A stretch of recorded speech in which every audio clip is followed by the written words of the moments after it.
देखो जी, पहला चैप्टर आपका Indian economy on the e-way of independence. जब हमारा देश आजाद हुआ उस रात्रि, मतलब जिस दिन हमारा आजाद हुआ देश, उसके बाद हमारे देश के क्या हालात थे। ठीक है, स्टार्टिंग जब हम लोगों को विरासत में अंग्रेजों से जो देश मिला वो बहुत ही पिछड़ा हुआ, बहुत बैकवर्ड और बहुत स्टैग्नेंट इकोनॉमी मिली थी, बहुत रुकी हुई, मतलब वो बढ़ नहीं रही थी आगे। ठीक है, ऐसी इकोनॉमी मिली थी, बहुत बैकवर्ड। मतलब क्यों? क्योंकि अंग्रेजों ने जितना काम किया वो सिर्फ अपने भले के लिए किया, इंडिया के भले के लिए कोई काम नहीं किया। समझ में आई बात? तो हम लोगों ने इस चैप्टर के अंदर, इस पूरी बुक के अंदर इवन यही देखना है कि देश हमारा 1947 में आजाद हुआ और तब से लेकर के आज तक में धीरे धीरे हम लोग किस तरीके से चलते चलते हम इस हालात में आए हैं। आज तुम देख रहे हो कि भाई इतना एडवांस टेक्नोलॉजी है, आप लोगों के हाथ में टच स्क्रीन फोन है। ठीक है, तुम किसी और बैकवर्ड कंट्री में जाकर के देखो, वहां पे अभी भी टच स्क्रीन फोन नहीं है बहुत लोगों के पास। नेपाल हो गया, भूटान हो गया, ये हमसे और अंडर डेवलप्ड है। समझ में? तो हमने जो भी ग्रोथ करी है, ये कुछ देश ना लगातार एक साथ इकट्ठे वो हुए थे, आजाद हुए थे। इंडिया, पाकिस्तान और चाइना, ये ऑलमोस्ट आपस में कुछ सालों के डिफरेंस है इनकी आज़ादी में। ठीक है, चाइना बहुत तेजी से आगे निकला, पाकिस्तान अभी भी पीछे ही है। इंडिया भी डेवलप हो रहा है पर उतनी तेजी से डेवलप नहीं हो रहा है। ठीक है, तो हम लोगों ने इस पूरे चैप्टर के अंदर, पूरी बुक के अंदर यही देखना है कि कोई देश किस तरीके से धीरे धीरे करके जो है डेवलप होना शुरू होता है। ठीक है ना? तो पहले हम ये पढ़ेंगे कि हमारे देश के क्या हालात थे जब देश हमारा आज़ाद हुआ उस रात, उस दिन, मतलब जिस दिन हमारा देश आज़ाद हुआ, जब अंग्रेज यहाँ से चले गए। ठीक है, तो उस टाइम पे जो देश के हालात थे वो कैसे थे। ठीक है, अच्छे से फीचर्स पढ़ लेंगे। पहला चैप्टर हमारा इसी में ख़त्म हो जाएगा।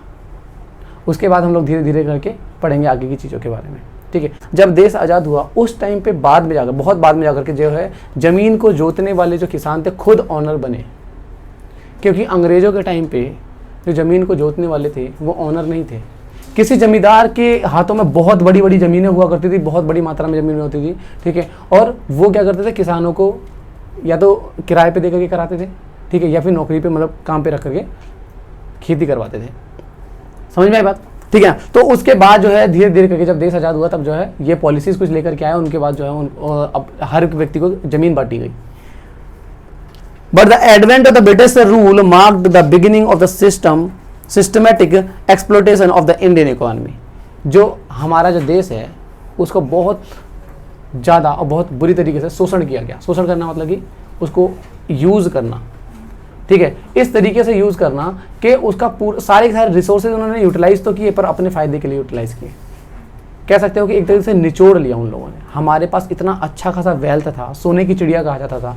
ठीक है, और इन्होंने बिल्कुल कंगाल बना दिया धीरे धीरे करके। ठीक है, कंगाल कैसे बना दिया भाई? यूज़ करते थे अपने फ़ायदे के लिए। ठीक है ना? The agriculture sector was exploited as source of revenue. The Indian industrial sector was destroyed by the exploiting the domestic market of the British producer. Export of raw material was encouraged to promote the supply of the British industry. देखो ये किस तरीके से करते थे। Agriculture sector को ये लोग जो है बढ़ावा देते थे, सिर्फ उन एग्रीकल्चर सेक्टर को जहाँ पर जिन केसेस में जो एग्रीकल्चर जो है वो सिर्फ उनके लिए काम आ सकती है। जैसे नील की खेती करवाना, कॉटन की खेती करवाना, जूट की खेती करवाना, वो खेती करवाते थे। खेती करवा के जो रॉ मटेरियल निकलता था, कॉटन निकलता था, जूट निकलता था, उसे लेकर के वो अपने देश चले जाते थे। ठीक है, और वहाँ से फिनिश गुड्स, कपड़े, जो भी चीज़ें बनती थी वो तैयार करके, फिनिश गुड्स तैयार करके ला करके इंडिया में ही बेचते थे लोगों को। अगर इंडिया के अंदर ही उस चीज़ का प्रोडक्शन होता था, इंडिया के अंदर ही इनकम जनरेट होती।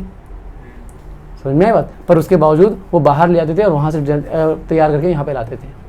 अब हम लोग पढ़ेंगे कि जब हमारा देश आज़ाद हुआ तो हमारे इकोनॉमी के जो फीचर्स थे वो कैसे थे, मतलब कैरेक्टराइज कर देते हैं हम अपनी इकोनॉमी को कि किस तरीके की इकोनॉमी थी हमारी। ठीक है, बहुत एडवांस या बहुत लो या जैसी भी थी, उसके बारे में बात करते हैं। ठीक है, सबसे पहला पॉइंट है स्टैग्नेंट इकोनॉमी। स्टैग्नेंट वर्ड होता है रुका हुआ, जैसे पानी रुका हुआ होगा, इसी तरीके से स्टैग्नेंट इकोनॉमी थी हमारी, मतलब एकदम रुकी हुई थी। ग्रोथ रेट ऑलमोस्ट 0% था। मतलब कहने का ग्रोथ रेट का मतलब क्या होता है कि आपकी इनकम अगर इस साल 1000 रुपये है तो अगली साल ज़रूर 1200, 1500, 2000 होगी, मतलब बढ़ेगी इनकम। समझ में आई बात? ठीक है, ग्रोथ का मतलब क्या होता है? आप ग्रोथ तो तभी करोगे ना जब आपकी इनकम जनरेट होगी ज़्यादा, हर साल कुछ एक्स्ट्रा जनरेट करोगे। इंडिया में ऐसा कुछ भी नहीं था। स्टैग्नेंट इकोनॉमी, बहुत बुरे हालात थे। ठीक है, पढ़ते हैं जरा फीचर को। On the eve of independence Indian economy was completely stagnant economy. A stagnant economy is the one which so little और no growth in income. Grow income के अंदर या तो बिल्कुल जीरो ग्रोथ हो, या फिर अगर ग्रोथ हो तो बहुत ही ज़्यादा छोटा ग्रोथ हो, मतलब बहुत कम ग्रोथ हो। ठीक है, देश के अंदर अभी भी ग्रोथ रेट 2% से भी कम रहती थी। हर साल हम 2% से भी कम ग्रोथ कर पाते थे। और जो पर कैपिटा इनकम थी, पर कैपिटा इनकम तो 0.5% थी। मतलब कहने का ये है कि अगर आज आप 100 रुपये कमा रहे हो तो अगले साल कितना कमाओगे? 100 रुपये 50 पैसे। तो सोचो कि कितना ग्रोथ है आपका। समझ में बात? ग्रोथ रेट बिल्कुल 0% के बराबर थे। ठीक है ना, देश के हालात बिल्कुल बस से बदतर एकदम खराब हो रखे थे। ठीक है, standard of living was measurably low, standard of living बहुत ज़्यादा लो था। ठीक है, लोग ट्रेडिशनल टूल्स, ट्रेडिशनल चीज़ों से पे ज़िंदगी काट रहे थे। ठीक है, अच्छी क्वालिटी के कपड़े नहीं, अच्छी क्वालिटी के जूते नहीं, मतलब जो आपका ड्रेसिंग है या जो अपना खाने की चीज़ें हैं, दवाइयाँ हैं, हॉस्पिटल सर्विसेज हैं, बिल्कुल लो क्वालिटी की मिल रही है आपको। लिविंग स्टैंडर्ड बिल्कुल जीरो। ठीक है, बैकवर्ड इकोनॉमी, अगला पॉइंट है आपका। इकोनॉमी जो थी हमारी बैकवर्ड थी। Backward economy, Indian economy was the backward economy on the eve of independence. And economy is called backward economy when it is very low per capita income. जिस देश की पर कैपिटा इनकम बहुत ज़्यादा लो होती है वो देश क्या कहलाता है? बैकवर्ड इकोनॉमी कहलाता है। हाँ, तो बैकवर्ड इकोनॉमी के बारे में बात करते हैं। इन 1947 1948 में पर कैपिटा इनकम जो था वो सिर्फ 230 रुपया था। ठीक है, सोचो 230 रुपये इंसान कमाता था उस टाइम पे, कितना बुरा हालात था। एक ज़्यादा ही है भाई, ज़्यादा है, एक दिन बात ना करो, साल भर का है। The bulk of the population was very poor with sufficient food, clothing and shelter। और बहुत बड़ी मात्रा में जो पॉपुलेशन थी हमारे देश की, उसके पास रहने के लिए घर नहीं थे, पहनने के लिए कपड़े नहीं थे, खाने के लिए अनाज नहीं था। भूखमरी से लोग मारे जाते बहुत सारे हर साल। ठीक है ना, वाइड स्प्रेड द अनएम्प्लॉयमेंट, बहुत ज़्यादा फैला हुआ, बेरोजगारी बहुत ज़्यादा फैली हुई थी। ठीक है, called by the destruction of the handicraft industry. अब जरा ये देखो जी, ये हैंडीक्राफ्ट इंडस्ट्री जो है वो खत्म हो गई धीरे धीरे करके। और ख़त्म होने के पीछे क्या रीज़न था? हमारे देश के अंदर ना ब्रिटिशर्स जो थे उनको हैंडीक्राफ्ट तो आता नहीं था, और हैंडीक्राफ्ट का मतलब होता है हाथ से काम करना। तो इन्होंने क्या किया कि हैंडीक्राफ्ट इंडस्ट्री को धीरे धीरे करके ना खत्म करा। इसके पीछे 2-3 इन्होंने प्लानिंग करी अपनी। पहला कि इन लोगों ने जो हैंडीक्राफ्ट इंडस्ट्री जो थी ना, उसके जो गुड्स बन के तैयार होते थे, फिनिश्ड गुड्स, उसको जब अगर विदेश एक्सपोर्ट करते थे तो उसके ऊपर ना टैक्स ज़्यादा लगा दिया गया। जब टैक्स ज़्यादा लगा दोगे तो वो महंगा हो जाएगा, महंगा हो जाएगा तो विदेश में जाकर वो जल्दी बिकेगा नहीं। समझ में बात? कोटा लगा दिया। कोटा मतलब इतनी मात्रा में इतना ही कर सकते हो। जैसे मैंने कहा कि भाई तुम 100 यूनिट ही भेज सकते हो, खाली उससे ज़्यादा नहीं भेजोगे विदेश में। समझ में बात?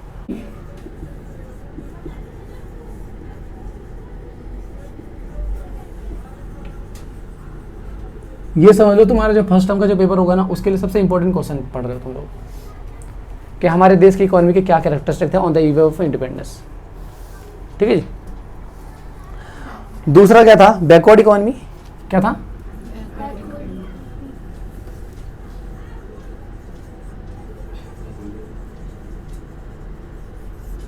और तीसरा था क्या?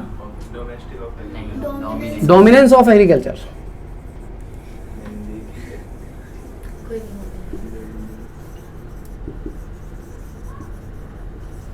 ठीक है जी, जरा एग्रीकल्चर के हालात के बारे में बात करें। डोमिनेंस ऑफ एग्रीकल्चर क्या है? Agriculture sector dominated in Indian economy as the principal source of livelihood. ये बहुत ज़्यादा अंडर प्रेशर चल रहा था उस समय पे एग्रीकल्चर सेक्टर। क्यों?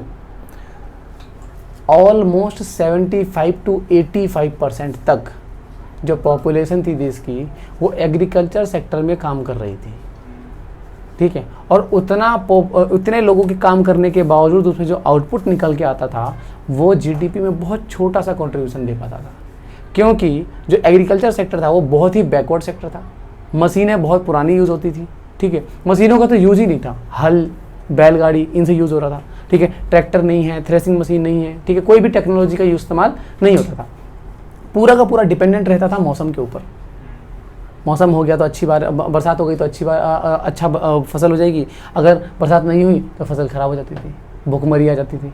ठीक है जी।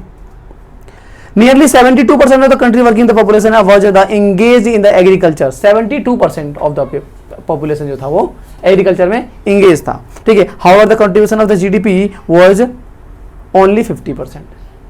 पर contribution कितना था? 50% था, ठीक है जी.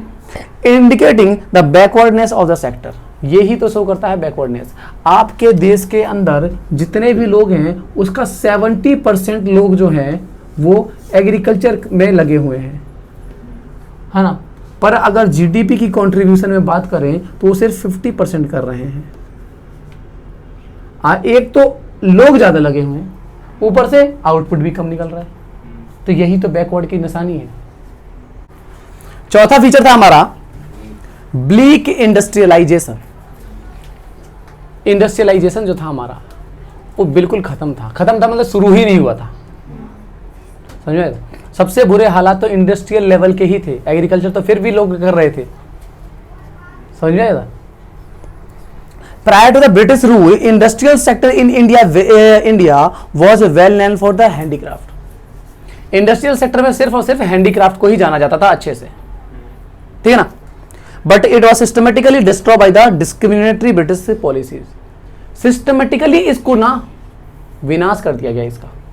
मतलब एक पॉलिसी, कुछ इस तरीके की पॉलिसीज तैयार करी गई, जैसे मैंने तुमको बताया स्टार्टिंग में कि टैरिफ लगा दिया, टैक्स लगा दिया एक्सपोर्ट के ऊपर, ठीक है. परमिशन लेकर के तब जो आप टैक्स वो एक्सपोर्ट करोगे. तो कुछ ऐसे पॉलिसीज सिस्टमेटिकली धीरे धीरे करके ना हैंडीक्राफ्ट को इन्होंने धीरे धीरे दबाया है. टैरिफ मतलब टैक्सेस लगा देने तरीके के, ठीक है. By the time of the independence small scale and cottage industry were almost ruined. Ruined मतलब एकदम बिल्कुल खत्म कर दिया गया, बर्बाद कर दिया गया था, ठीक है. Heavy industry show the bleak growth. और हैवी इंडस्ट्री जो थी वो बिल्कुल बहुत ही छोटा ग्रोथ शो कर रही थी, मतलब बहुत कम ग्रोथ थी उसकी, ठीक है. And for the bulk of the capital goods requirement were the dependent upon the import of the Britain. और आप अपने देश के अंदर कोई फैक्ट्री खोलना चाहते हो तो फैक्ट्री खोलने के लिए जो आपको मशीनें चाहिए उस मशीन का प्रोडक्शन आप अपने देश में नहीं कर रहे हो. उसके लिए आपको टोटली डिपेंडेंट रहना पड़ रहा है ब्रिटेन के ऊपर. ब्रिटेन से अगर आपके पास कोई मशीन आएगी तब जाके आप फैक्ट्री खोलोगे, तब जा करके आप वहाँ पे प्रोडक्शन करोगे, जो कि ब्रिटिशर्स चाहते ही नहीं थे कि यहाँ पे फिनिश गुड्स तैयार हो. समझ में आई बात, ठीक है. इस वजह से इंडस्ट्रियलाइजेशन को बिल्कुल जीरो लेवल पे छोड़ दिया गया. समझ में आई बात. नेक्स्ट पॉइंट है आपका, पहले ये पॉइंट लिख दूं मैं जरा, ब्लीक इंडस्ट्रियलाइजेशन इंपोर्ट. अब जरा देखो जी, अगला पॉइंट है हमारा डिपेंडेंस ऑन इंपोर्ट. आयात पे पूरी तरीके से निर्भर रहते थे हम लोग. हमें कुछ भी चाहिए हम इंपोर्ट करेंगे, ब्रिटिशर्स वहां से लेकर के आएंगे और हम उनसे खरीदेंगे. मतलब अपना खुद का किसी चीज का प्रोडक्शन था नहीं, बाहर से कोई चीज मंगाई जाएगी तभी, ठीक है. तो the country was heavily dependent upon imports particularly for the machinery and related equipment of production. Machinery मंगाने के लिए तो टोटली डिपेंडेंट थे हम. और आर्म फोर्स जो थे हमारे देश की जो सेना थी उसके लिए भी जो है सारी की सारी चीज़ें जो है हमें बाहर से ही मंगानी पड़े. गन हो गया, ड्रेसेस हो गए इवन, ठीक है. ये सारी की सारी चीज़ जो है हम बाहर से मंगाते थे. Beside several consumer goods like the sewing machine, medicine, kerosene oil, bicycle, ये सब चीज़ें भी जो है मतलब एक कंज्यूमर गुड्स तक हम अपने देश में प्रोडक्शन नहीं करते थे. साइकिल का प्रोडक्शन भी हमारे देश में नहीं था, साइकिल भी विदेश से आ रही है. अब तुम सोचो कि किस तरीके की इकोनॉमी हमारी थी उस टाइम पे. मेडिसिन हमारी बाहर से आ रही, चलो मेडिसिन तो थोड़ा ज़्यादा हाई फाई हो गया है. साइकिल की प्रोडक्शन, कंज्यूमर गुड्स इसके अंदर करते हैं. केरोसिन ऑयल हो गया, ठीक है. स्विंग मशीन, सिलाई मशीन भी बाहर से मंगा कर रहे हैं. तो बेसिक चीज़ें जो बेसिक कंज्यूमर गुड्स जो हुआ करते थे वो चीज़ें भी हमें बाहर से मंगवानी पड़ती थी उस टाइम पे. लिमिटेड अर्बनाइजेशन के बारे में बात करते हैं. At the time of independence bulk of the population of India lived in village. Urbanisation बिल्कुल ना के बराबर था या लिमिटेड कह लो. बहुत बड़ा एरिया जो था वो सिर्फ गांव था. शहर तो बहुत कम थे, दिल्ली हो गया, कोलकाता हो गया, मद्रास हो गया, मुंबई हो गया. पूरे देश के अंदर सिर्फ 14% ही शहरों में लोग रहते थे, ठीक है. और 86% लोग जो थे वो गांव में रहते थे. गांव में रहने का मतलब है ना तो बिजली मिलेगी अच्छी, ना अच्छा खाना मिलेगा, ना अच्छा लिविंग स्टैंडर्ड मिलेंगे, ना अच्छे कपड़े मिलेंगे. हर चीज़ आपको लो क्वालिटी मिलेगी. अर्बनाइजेशन कम है वहां पे, ठीक है, पूरे देश के अंदर, ठीक है. Rural population lacked opportunity outside the agriculture, this compounded there poverty. जो गांव में रहने वाले लोग होते हैं ना उनके पास खेती के अलावा बहुत ही कम अपॉर्चुनिटी बच जाती है. ठीक है, गांव में हो चलो खेती कर लेते हैं, ठीक है, पर गांव शहर में आकर के तो बहुत सारे काम है, ठीक है ना। तो गांव में क्या होता है कि खेती में ही लगे रहना है, और खेती में नहीं लगोगे तो क्या है, पॉवर्टी, भूखमरी, गरीबी, समझ में आई बात। तो गरीबी रेखा में रहोगे हमेशा। अगला है सेमी फेडरल इकोनॉमी, 7वां पॉइंट।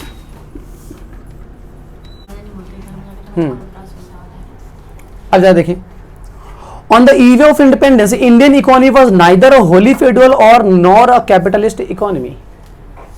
जब देश आजाद हुआ तो बड़ा सोच में पड़ गए इंडियन पॉलिटिकल्स कि भाई क्या किया जाए, देश को सोशलिस्ट इकोनॉमी बनाया जाए या कैपिटलिस्ट इकोनॉमी बनाया जाए।